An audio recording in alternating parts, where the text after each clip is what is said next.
Mesdames, Messieurs, bonjour. Nouvelle édition d'Euromag, une émission qui a pour ambition et pour objectif de créer un lien entre l'Europe et l'Afrique de manière globale, mais particulièrement avec l'Afrique du Nord. De ce côté-ci de la Méditerranée, on croit dur comme fer que seul un Maghreb intégré peut répondre aux défis de la globalisation. Seul un Maghreb intégré peut faire face aux défis du chômage et de l'insécurité. Seul un Maghreb intégré peut juguler l'immigration clandestine en fixant les populations dans leur territoire. Seul un Maghreb intégré peut lutter efficacement contre le trafic de drogue et les activités qui en découlent naturellement, telles le terrorisme et les prises d'otages et les tentatives de déstabilisation. Mais il est bien évident que l'actualité nous rattrape et nous impose d'avoir un regard et de projeter nos caméras sur les crises actuelles. Aujourd'hui, la crise ukrainienne a évacué la crise syrienne et donc avec nos invités, nous allons tenter de vous donner un éclairage sur la situation, quels sont ses dangers, quelles pourraient être les voies ou les options pour une sortie de crise. Euromag reçoit aujourd'hui Anna Vandensky, journaliste russe, accréditée auprès des institutions européennes depuis de nombreuses années. De l'autre côté, M. Frank, ancien eurodéputé allemand du groupe des Verts. Je vais vous demander de vous présenter, M. Frank Schwalba-Haute. Oui. Bonjour. Il y a 30 ans, j'étais le premier député des écolos allemands ici au Parlement européen. Après, j'ai géré le bureau européen de Greenpeace et j'ai accepté entre 1996 et 2002 pour la Commission européenne d'avoir un bureau à Kiev. Et dans ce cas, j'ai suivi depuis lors assez intensivement le développement dans ce pays. Merci. Anna. Bonjour, je suis journaliste d'origine russe, je suis journaliste politique, je suis spécialisée en relations entre la Russie et l'Union européenne et ça fait 10 ans que je travaille ici à Bruxelles. Je rappelle que nous avons l'honneur d'avoir notre directeur Beurre TV Europe, M. Amin Lotfi Hashmi, qui est présent avec nous aujourd'hui. Merci et très honoré d'être à côté de vous donc, sur votre plateau Euromag, à qui je souhaite un bon vent. Et puis bien sûr, je rappelle que ici je suis là pour défendre toujours la politique, l'économie, le sport et la culture par rapport justement à nos Européens d'origine maghrébine, à qui nous disons que le 25 mai c'est une date très très importante et qu'il ne faut pas qu'ils oublient qu'il faut aller voter justement pour le meilleur candidat qui pourrait aussi défendre nos voix. Ok, on va rappeler la situation en Ukraine. L'Union européenne a cherché à étendre ses relations avec l'Ukraine depuis 1990, au-delà de la coopération pour aller vers une intégration économique et un approfondissement des relations politiques. L'Union européenne a émis également sa volonté de se rapprocher de l'Ukraine via un accord d'association. Rappelons qu'en 2012, l'Union européenne signe des accords de libre-échange et d'association politique avec l'Ukraine, mais les dirigeants européens déclarent que ces accords ne seront pas ratifiés tant que l'Ukraine ne répond pas aux préoccupations concernant la détérioration de la démocratie et de la primauté du droit ukrainien, en faisant référence notamment à l'emprisonnement des opposants Yulia Tymoshenko et Yuri Lutsenko. Les choses ont évolué depuis. Et l'Union européenne avait invité l'année dernière le président déchu Viktor Yanukovych à Vilnius pour ratifier ces fameux accords. Le président ukrainien a refusé de les signer et cet acte a été le déclencheur de la crise que connaît l'Ukraine aujourd'hui. Une opposition pro-européenne s'est formée contre Yanukovych et a finalement pris le pouvoir. On a accusé la Russie de faire pression sur Kiev pour le faire changer d'avis, notamment en restreignant certains produits et en revoyant les prix du gaz. Moscou craint en effet que cette union se fasse à son désintérêt, alors que Vladimir Poutine ambitionne en même temps un rapprochement avec les pays anciennement soviétiques. Vu de Bruxelles, l'Union européenne a choisi son parti très rapidement, en soutenant l'opposition ukrainienne. Certains experts affirment que ceci n'a pas facilité les choses. Avec nos invités, nous allons tenter de répondre à quelques questions. Alors d'abord, je me retourne vers notre spécialiste Anna Vandensky, qui est russe et donc qui est concernée de manière relative par rapport à cette crise. Alors Anna, une première avis sur cette crise ukrainienne. Tout d'abord, à mon avis, ça a été très dangereux dès le début de nier le président Yanukovych, qui est le président élu démocratique, de prendre la décision qui était vraiment la décision légale, parce qu'elle n'a pas cassé la loi, il a pris la décision qu'elle a considérée la décision responsable et qui, disons, était aux intérêts économiques des pays déjà très fragilisés par 30 milliards de dettes. Donc elle a dit que ce développement si rapide avec l'Union européenne peut endommager les intérêts du sud-est du pays, parce que là, toute l'industrie était liée à Russie. désolé, mais chaque fois, par exemple ici, quand le président prend la décision impopulaire, on ne peut pas arranger les coups d'État. Parce que si vous regardez, par exemple, maintenant en France, le président Hollande, il a presque 20% des sympathies de ses concitoyens. Mais quand même, il ne commence pas à organiser les coups d'État. Donc, dès le début, la situation était, disons, antidémocratique parce que les évolutions d'événements à Kiev elles concernaient les gens qui vécuent à Kiev, mais pas 45 millions d'électeurs dans tout le pays. Donc ça a été le coup d'État, ça a été la révolution qui n'était pas acceptée par les gens du Sud. Et maintenant, on voit la situation qui est vraiment très dangereuse, encore plus dangereuse, parce que les gens qui prient au pouvoir à Kiev, ils ont envoyé les chars pour calmer la population qui sont déclarés les terroristes. Quand Kadhafi a fait presque la même chose, l'OTAN a intervenu. Ils ont envoyé les troupes pour calmer la situation. Mais bon, maintenant l'Union européenne a pris la partie des gouvernements qui est autoproclamé et qu'il a pris la décision de supprimer les protestes tout à fait légales de la population parce qu'ils ne sont pas d'accord avec les décisions et la politique des pouvoirs révolutionnaires. Bien, merci Anne. Mais Monsieur Frank Schwalba-Haut, voilà, j'arrive à le prononcer correctement. Donc du point de vue, on sait que l'Allemagne déjà a une position un peu ambiguë parce qu'elle condamne d'une part les menaces russes et d'autre part, elle a 6000 entreprises qui ont des liens économiques très forts avec la Russie. Alors le point de vue de M. Frank Schwalba-Haut, ancien eurodéputé. Non, c'est un malentendu. Je ne suis pas ici comme Allemand. Je suis un citoyen européen et aussi un citoyen global. Pour ça, je ne suis pas ici pour défendre quelques intérêts allemands. On est toujours tenté de croire quand tu es confronté avec un pays, ça c'est un pays homogène. Mais on voit souvent que ce n'est pas vrai. Turquie, les Turcs et les Kurdes, en Syrie, plein des autres groupes, en Allemagne, même en Belgique, les Flamands et Wallons, ça on ne voit pas nécessairement de l'extérieur. Et mon expérience en Ukraine, c'est que c'est depuis longtemps, il n'y a pas le grand amour entre les ukrainophones et les russophones. Il y a des tensions. Il y a des dépendances entre l'Ukraine et la Russie. Par exemple, beaucoup des armes russes utilisées en ce moment ou massées à la frontière ont été produites en Ukraine, dans la même région où il y a maintenant les conflits. Dans ce cas, il y a des sentiments en bas de la table qui ne sont pas toujours positifs. Et l'Ukraine, ce n'est pas un petit pays. C'est un des plus grands pays par grandeur et par population en Europe, avec 45 millions de gens. Et nous, l'Union européenne, n'a pas eu une politique très cohérente et très long terme envers ce pays. On a proposé cet accord et on est toujours un peu frileux de traiter avec des problèmes des affaires étrangères. Pourquoi? Car les États membres de l'Union européenne veulent avoir leur influence aussi. Je crois que c'est important de faire une analyse et de regarder la propagande de l'un côté et l'autre côté aussi. Les deux côtés utilisent la propagande, mais je crois que la chose la plus importante, et j'espère qu'à la fin de notre entretien on va y aller, qu'est-ce que c'est une sortie de la crise? Qu'est-ce que l'Union européenne et la communauté internationale et les Maghrébiens doivent proposer pour que ça ne pas éclate en guerre terrible? Amine, donc du point de vue, donc, avec du recul, puisque vous avez un regard différencié, puisque disons qu'on n'est pas impliqué dans cette crise, bien que par ricochet, ça pourrait atteindre d'autres pays.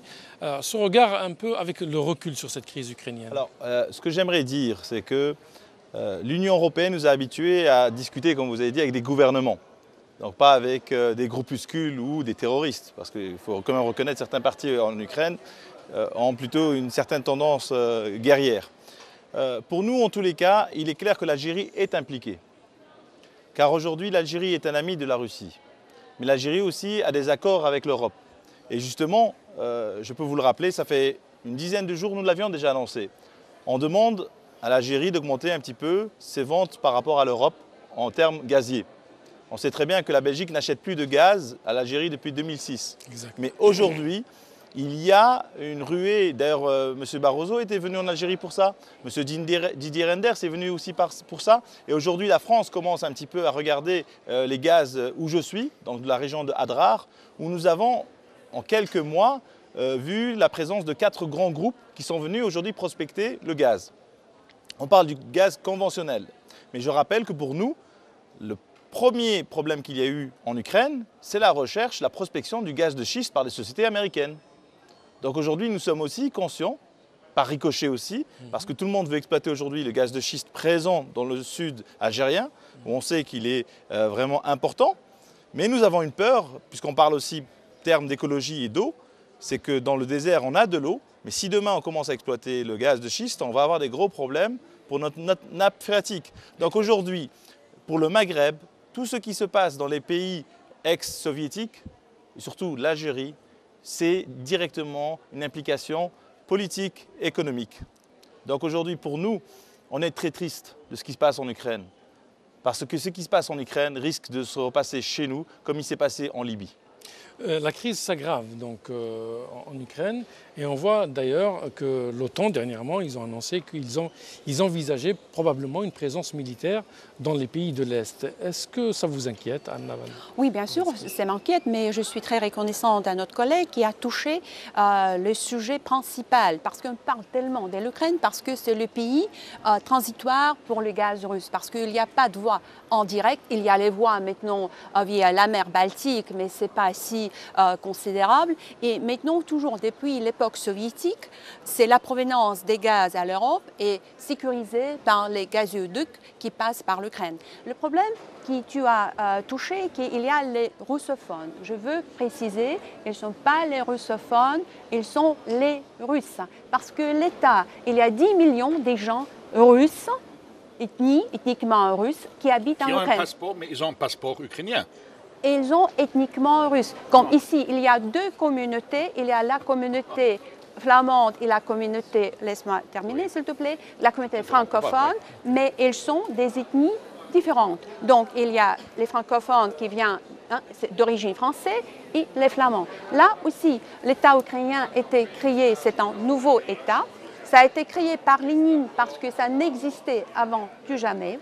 Il a été créé dans les contextes politiques différents, avec les territoires, avec les peuples différents. Donc, c'est-à-dire, ça a été créé par Lénine, ça a été créé par Staline, parce que la Galice était annexée avant la Deuxième Guerre mondiale par Staline, et finalement, c'est Khrouchtchev qui donnait comme un cadeau les Crimées.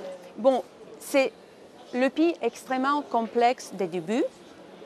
Et les Russes ont proposé la solution qui me semble raisonnable, de laisser passer les gazoducs South Stream, les gazoducs du Sud, afin de délivrer le gaz en direct de la Russie vers la mer Noire, à Bulgarie, à l'Union européenne, pour aider aussi les pays du Sud, comme l'Italie, comme la Grèce, etc., de développer ces industries.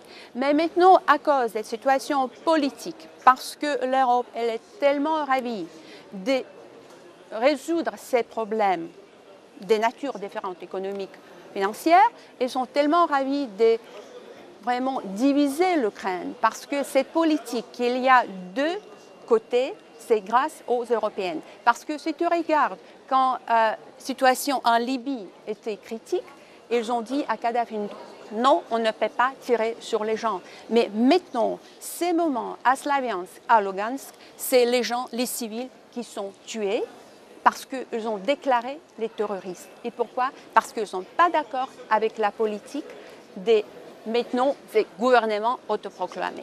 Donc, tu ne peux pas dire qu'ils sont pro-russes, ils sont les Russes, ils ont vécu depuis toujours là, et ils ont les droits de s'exprimer. Oui, Franck, Ça, c'est merveilleux. Je n'ai jamais écouté ça, que l'Ukraine a été créée par Lénine et Staline. Ça, c'est pour moi totalement la propagande. Mais la chose la plus importante pour contredire, c'est la question de la nationalité. Ici, en Belgique, en Allemagne aussi, et dans tous les pays de l'Union européenne, on est archi heureux d'avoir la notion de la nationalité liée au passeport.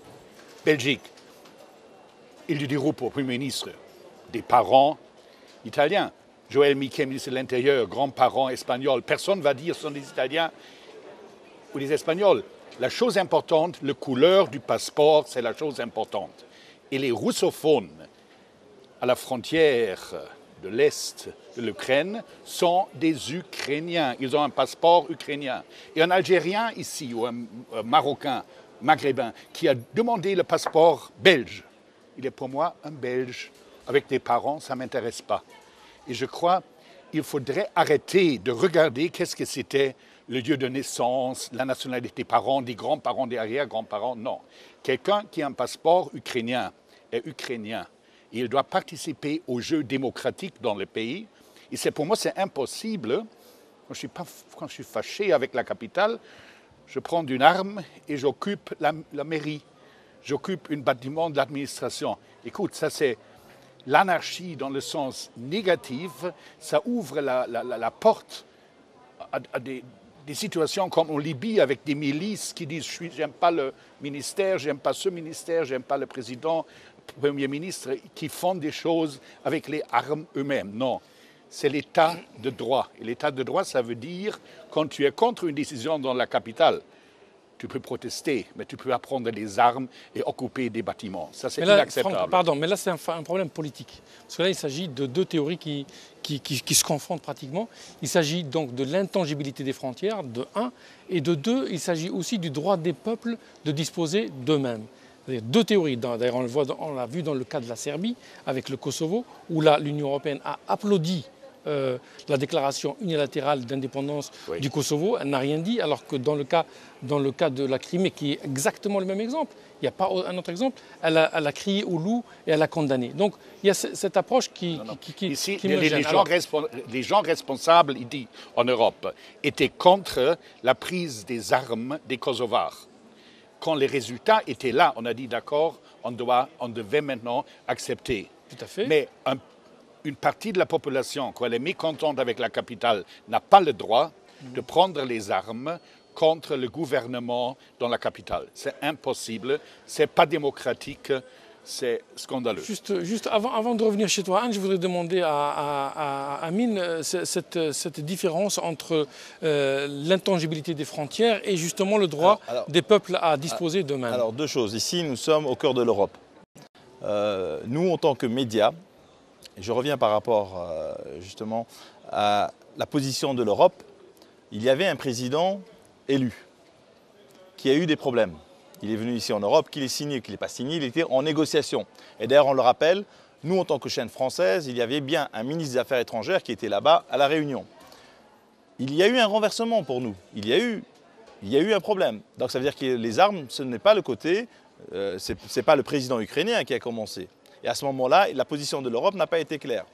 Deuxième chose que je reviens par rapport à la position de madame par rapport aux Russes, c'est vrai que moi, en tant qu'Européen, aujourd'hui, quelles que soient mes origines, je suis avant tout belge.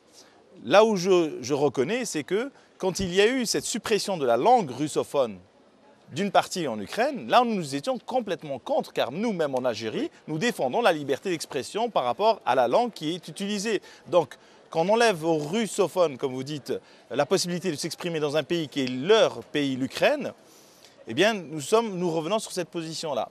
Et ce que je voudrais, c'est que madame reprenne par rapport on va dire, au nerf de la guerre, qui est donc l'argent et le gaz, quelle va être aujourd'hui la position, puisqu'on vient de débloquer de l'argent, le FMI vient de débloquer de l'argent pour l'Ukraine, pour qu'elle paye ses dettes vis-à-vis de la Russie.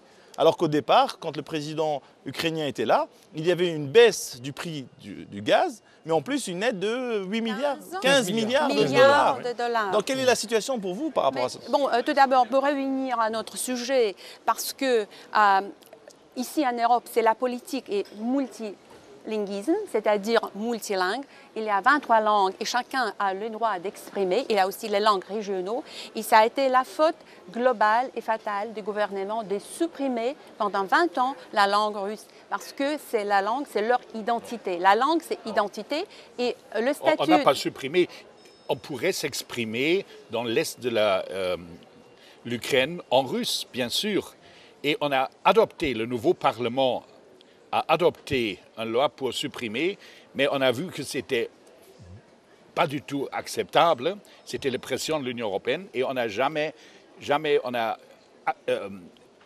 accepté cette loi finalement. C'était jamais appliqué. Je parle maintenant de la politique de plus que 20 ans. Parce que pendant 20 ans, la langue russe était supprimée comme la langue officielle. Non. J'étais à Ukraine. J'ai eu un bureau là-bas. Et autour de moi, j'ai écouté tout le temps russe. Ce n'est pas la langue officielle. C'est-à-dire ici, je peux parler avec vous la langue italienne, la langue arabe. Il y a plus de gens qui ont parlé à Kiev russe qu'ukrainien. Ce n'est pas la langue officielle. C'est-à-dire à la cour, l'université, le système. À l'université aussi, on a parlé russe. Revenons à la situation en Ukraine. En fait, le problème, il est éminemment politique et surtout éminemment économique, puisqu'aujourd'hui, la situation économique ukrainienne est désastreuse. Vous avez parlé tout à l'heure de 15 milliards de dollars qui avaient été proposés par la Russie. Et puis la Russie elle avait même versé, je crois, 3 milliards de dollars au départ. Et puis elle a fait marche arrière, bien entendu, suite aux événements qui s'en sont suivis. Alors, Franck, cette situation économique de l'Ukraine, puisque vous avez déjà été, alors quel est l'avenir des solutions pour l'Ukraine? C'est un merveilleux avenir, mais on doit changer la mentalité. Gaz.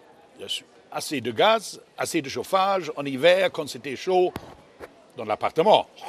On a ouvert les fenêtres pour diminuer la température jusqu'au maintenant, car il n'y a pas des thermostats. Ça veut dire une autre politique, une autre conscience, comment gérer l'énergie, c'est nécessaire. Mais c'est un pays archi riche, beaucoup d'industries, des mines dans le sud, agriculture, beaucoup plus productif qu'en Algérie ou qu'en Allemagne. Il y a un grand futur pour ce pays. Mais imaginons, vous êtes confronté avec un couple, les deux, ils ont des problèmes. Et on discute pourquoi ils ont des problèmes. C'est une chose, on est en train de parler de ça. Mais je crois maintenant qu'il faudrait voir quel chemin il faudrait prendre pour éviter que ça éclate. Moi, j'ai l'impression que nous tous ici, et les spectateurs et l'Europe, un petit peu comme le lapin en face de serpent. C'est dangereux, qu'est-ce qu'il faudrait faire? Et je crois, tout le monde est d'accord qu'il ne faudrait pas prendre les armes. Ou d'intervenir avec l'extérieur maintenant avec les armes. Je crois maintenant que c'est nécessaire de mettre autour d'une table ronde, oui, c'est pas ici ronde, mais demi-ronde, mais ronde, les belligérants, les superpuissances autour d'une table pour discuter d'une fédéralisation de l'Ukraine. Car Allemagne, Allemagne, les États-Unis, Australie, Canada ont une structure fédérale et personne le considère comme quelque chose contre l'unité du pays. Ça veut dire discuter avec les belligérants, les autres hauts pouvoirs et des experts en administration, des experts en conflit, comment instaurer un système de régionalisation et garantir aux Russes qui n'ont pas peur que leur langage n'est pas accepté. Mais la position du tandem Union européenne, enfin Bruxelles-Washington, dès le début, n'a pas accepté de discuter justement avec la Russie, puisque déjà, aux Pays-Bas, quand il y a eu la réunion sur la sécurité du nucléaire, ils ont décidé d'éjecter la Russie du G8. Donc il est devenu G7.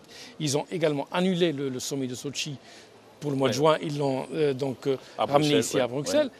Alors, cette volonté de discuter en éjectant la Russie, je crois que ce n'est pas possible, Anna.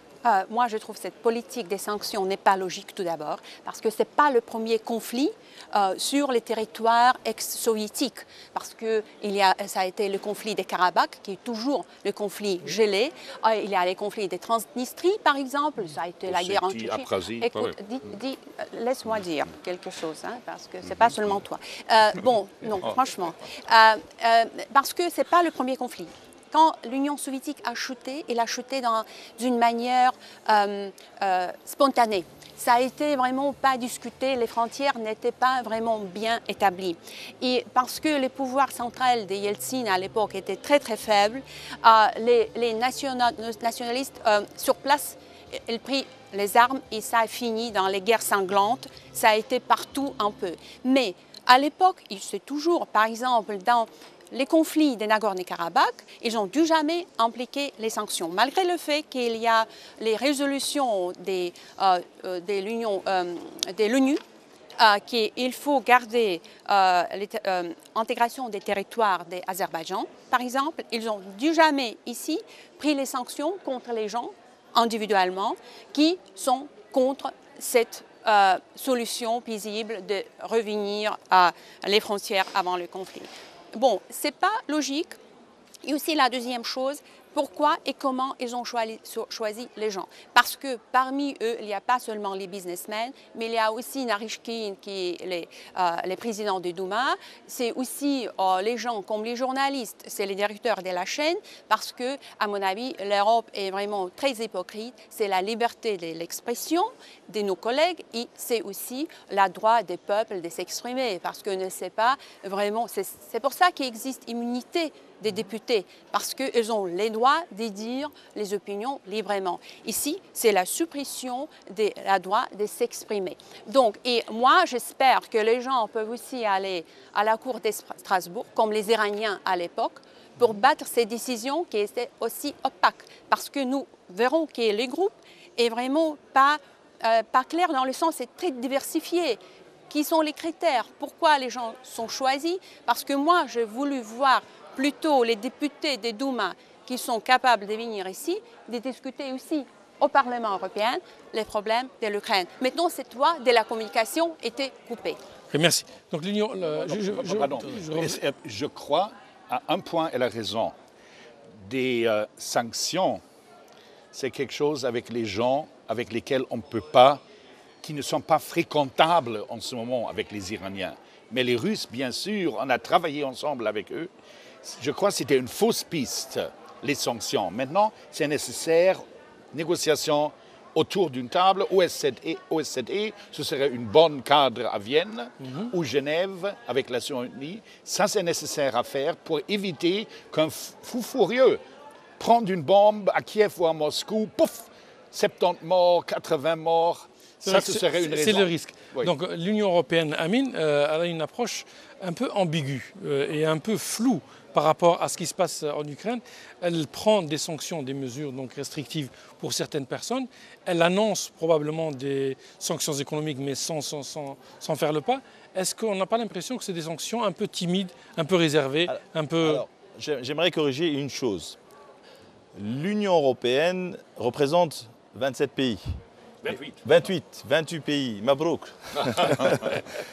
Réellement, j'ai remarqué que la France s'est impliquée beaucoup dans ce problème-là et qu'il y a eu un langage, je vais dire, à deux voix. Puisque le président Hollande a dit qu'il faut que les sanctions soient plus strictes, mais de l'autre côté, il a reconnu que pour l'anniversaire de l'indépendance de l'Europe et pour le sacrifice des 9 millions de Russes qu'il y a eu par rapport justement à la Deuxième Guerre mondiale, que M. Poutine était le bienvenu en France. Donc ça veut dire que je comprends que les sanctions ne sont pas l'aboutissement. La question que j'aurais par rapport à madame, c'est, chez nous souvent on dit par exemple en Algérie c'est Bouteflika qui gère, mais on oublie qu'en Algérie il y a un gouvernement, il y a une administration. Alors est-ce que vous pourrez me répondre, est-ce que c'est Poutine qui gère ou est-ce qu'il y a aujourd'hui un groupe derrière Poutine qui est aujourd'hui aussi en train de négocier? C'est ça la question qui nous interpelle par rapport à qui va négocier avec l'Europe. Car aujourd'hui, on s'est rendu compte que M. Poutine est très strict. C'est un militaire, on va dire. Donc ça veut dire que dans les négociations, il ne cédera pas facilement. Donc si demain, il y a un groupe russe économique derrière, peut-être ça va être. Et la deuxième question, ce serait par rapport à l'Allemagne, et ça vous devez me répondre, c'est qu'aujourd'hui l'Allemagne décide de quitter le nucléaire, donc l'Allemagne a besoin de ressources pour pouvoir développer son économie. Quel va être de l'avenir de l'Allemagne si demain elle abandonne le nucléaire, elle n'a pas de retour vis-à-vis du gaz. Donc je commencerai par madame, s'il vous plaît. Je veux dire que tout d'abord, la popularité de Poutine vraiment s'améliorait dramatiquement parce qu'elle a suivi les souhaits du peuple. Elle a appris que c'est le moment qu'il faut agir parce que les gens étaient choqués par les choses qui arrivaient à l'Ukraine, à Odessa, à Maïdan, quand les gens étaient tués par les snipers, et ils ont été choqués par private sector. Et c'est ça qu'il a parlé avec Douma. Et c'est le discours qui est en continuité permanente maintenant à Douma, parce que c'est chaque jour, chaque instant, non-stop, ils discutent qu'est-ce qui se passe en Ukraine, parce que la situation est tellement dramatique, il y a tellement de morts, il y a tellement des victimes parmi la population civile qui sont déclarés les terroristes, que c'est le débat tout d'abord dans le gouvernement, il y a débat dans le Parlement Douma, il y a débat dans la société au général russe, parce que tout le monde, si vous voyez Internet, parce que maintenant les nets sociaux comme Facebook, comme Twitter, ils sont vraiment chargés, parce que les Russes discutent entre eux partout les problèmes. Et donc on ne peut pas dire, excusez-moi, que c'est la décision unilatérale de Poutine, c'est la politique de Poutine. C'est vraiment, c'est étonnant. Lui a bien senti comme un homme politique cet esprit du peuple russe, parce qu'ils ont dit maintenant il faut arrêter ici, il faut arrêter avec violence, il faut protéger les Russes, parce que autrement c'est vraiment les Russes maintenant très souvent parlent de la Deuxième Guerre mondiale. Ils ont dit que l'événement quand ils ont brûlé les gens vivants, ça ressemble déjà à la Deuxième Guerre mondiale. Plus franchement, et je m'excuse, Oui. plus franchement, nous croyons en Chavez. Et depuis que Chavez est disparu, nous voyons un changement dans le pays. Ma question était directe. Est-ce que c'est aujourd'hui Poutine qui écoute le peuple, ou est-ce qu'il y a un groupe aussi économique derrière avec Poutine? C'est ça ma question. Oui, bien sûr, il y a l'économique derrière Poutine. On ne peut pas faire le cliché de la Russie parce que le pays est très compliqué. Et aussi, Poutine, c'est un homme politique intelligent. On voit qu'il a changé, évalué beaucoup. Parce que si vous verrez les débats avec Poutine, ça fait 5 ans, et Poutine aujourd'hui, c'est un homme qui a appris beaucoup de choses. En fonction, il a aussi appris comment on peut communiquer, comment on peut écouter au peuple. Merci Anna, il nous reste très peu de temps. Il nous reste très peu de temps. Qu'est-ce que c'est le premier? La poule ou l'œuf? Bien sûr, Poutine n'a pas écouté au peuple.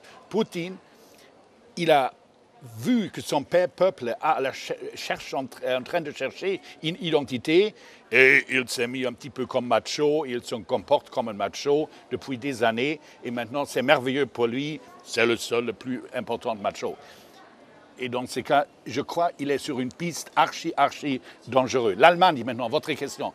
Maintenant, dans votre question, vous avez été trop traditionnel. En Allemagne, en ce moment, on est pays numéro 1, énergie solaire, malgré l'Allemagne, comparé pas seulement avec l'Algérie. Il n'y a pas de soleil tellement. Mais c'est la volonté politique. En Allemagne, on a été pays numéro 1 en éoliennes, maintenant on est numéro 3.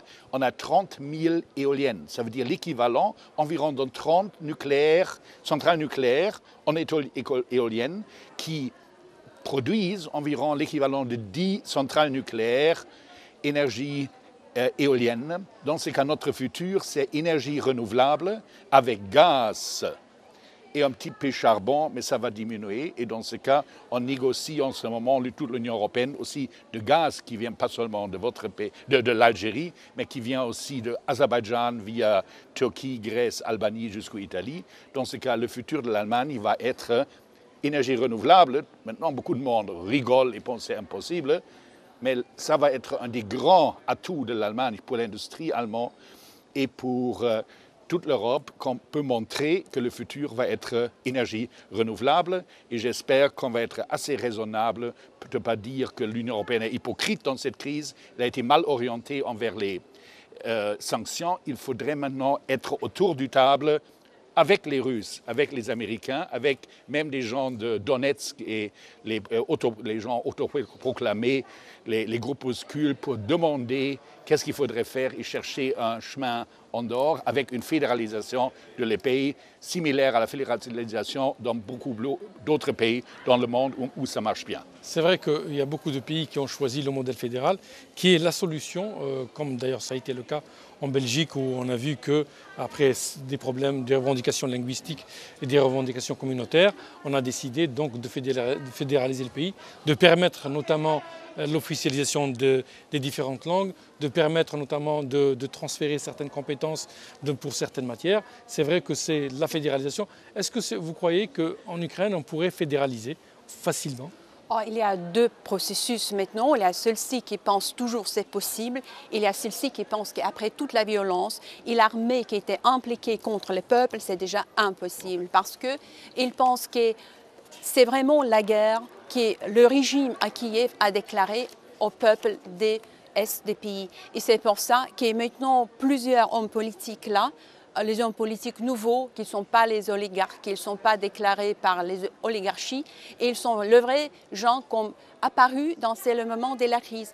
Et ils pensent que maintenant, il faut créer l'État Novorussie.